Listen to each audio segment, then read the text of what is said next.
Hello once again, and welcome to another edition of the SaskAgToday.com Roundtable.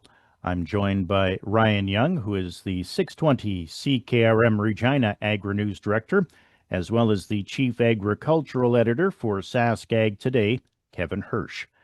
And first off, gentlemen, of course, seeding is always the big news at this time of the year, and we've had some pretty wild weather to go along with it. Kevin, what was it like in your part of the province this week? It was very frickin' windy. Uh, so on Wednesday, we actually shut down, even though it was lots dry enough to be going, but worried about soil erosion and disturbing soil ahead of high winds, and knowing that the weather was supposed to get even windier and moisture was supposed to show up, and the moisture did.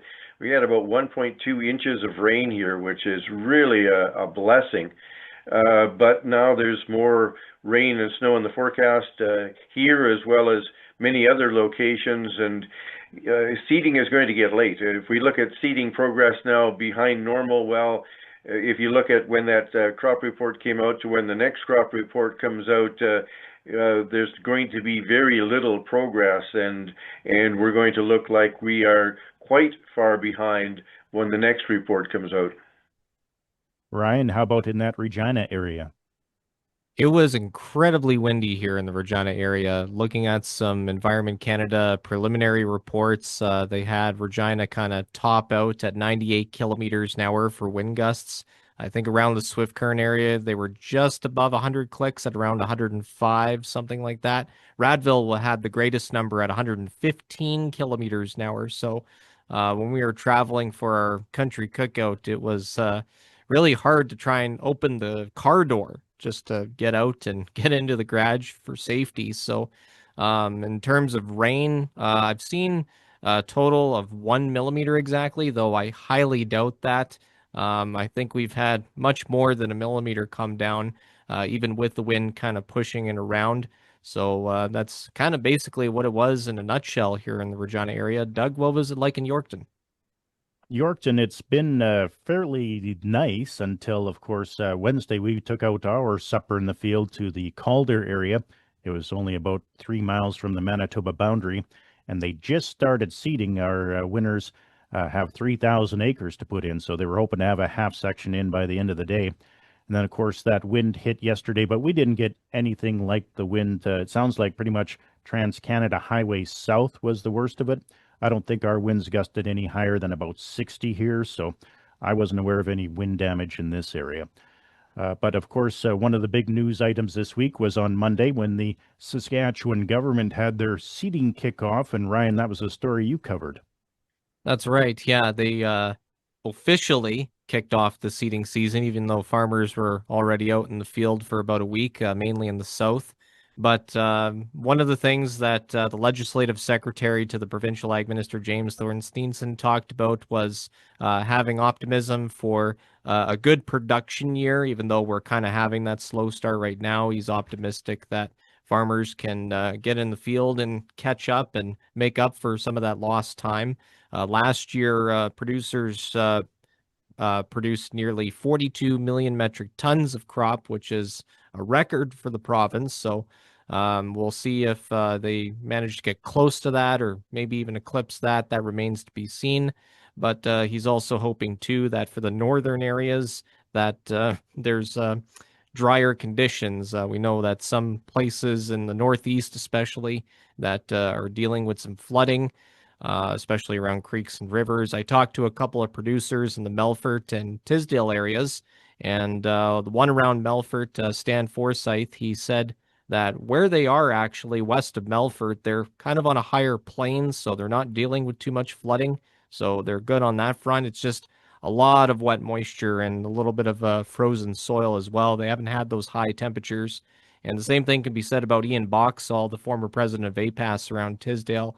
He said that he too is dealing with excessive moisture and is convinced that the frost hasn't really cleared the soil yet. So they're kind of in a hurry up and wait type of a situation.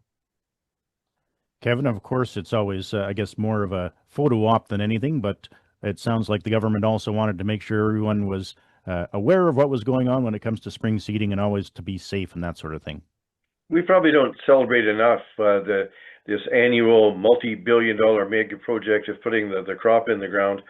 And here in the Southwest, where we've got a bit of moisture in many of the areas now, that really improves optimism. But soon the worry is going to turn to the potential for unseeded acres in some of those northern areas.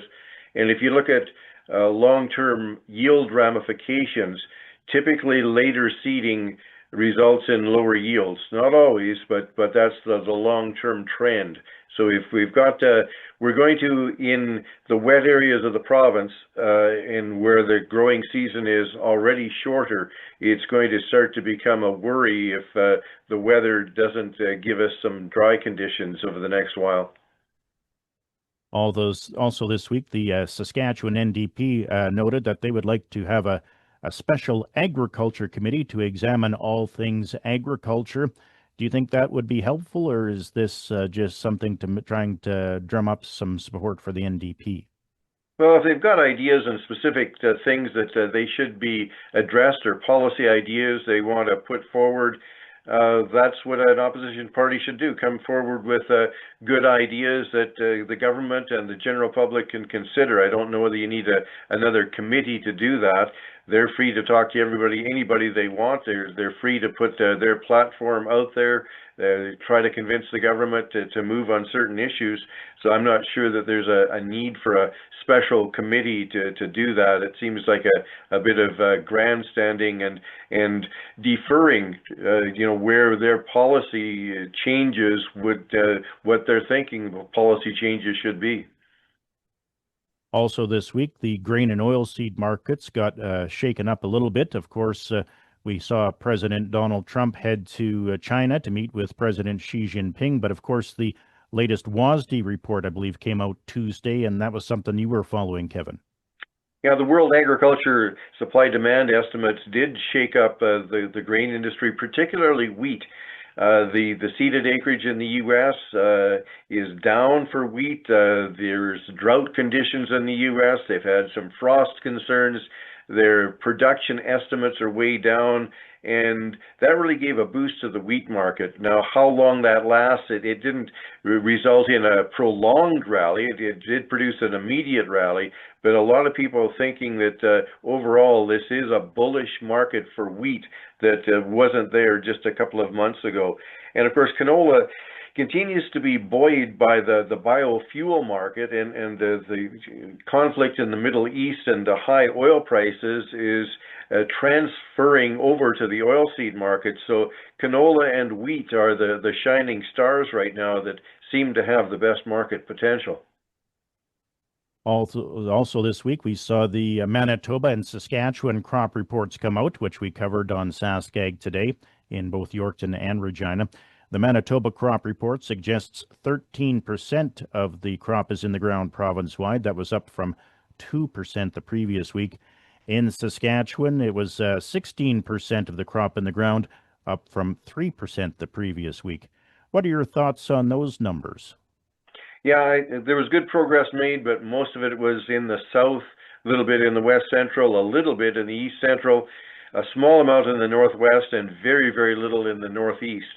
And we can look at that 16% by next week. I think it's the crop reports are as of Tuesday each week, and then they're released on Thursday. Well, there was a little bit more accomplished before the weather turned nasty and wet in many regions of the province. But I think that 16%, when we look at the following week, might turn out to only be 20 or 22%. And it will be much further behind the long-term average, in my opinion, next week when the numbers come out. Also this week, we saw the Saskatchewan government hand out the agriculture scholarships to 4 students who will be heading to either university or college this fall in agricultural-based classes. And Ryan, you had a chance to follow up on that story. Yeah, that's right. There was 4 students, as you mentioned, recipients of this year's Ag Student Scholarship that's funded by the federal government and the provincial governments as part of the Sustainable Canadian Agricultural Partnership. Now, kind of an interesting thing that they do with the application process, you either have to write an essay, which is right around that 1 to 2,000 word range, if I remember it right, or you can make a creative 3-minute video about any agricultural issue that you want to kind of address, and how to go about addressing said issue. Unfortunately, I'm trying to look for the names on my computer here, and they're just not popping up when they should be, so forgive me for that. But people can look on the provincial government website for the list of the winners for this year. They'll be using that scholarship towards their respective post-secondary studies. One is a grand prize of $6,000, and then there were 3 individuals that got runner-up scholarships of $3,000 each. The grand prize winner I do remember is Carson Green from the Mossbank area. He kind of talked about the labor shortage in Saskatchewan agriculture.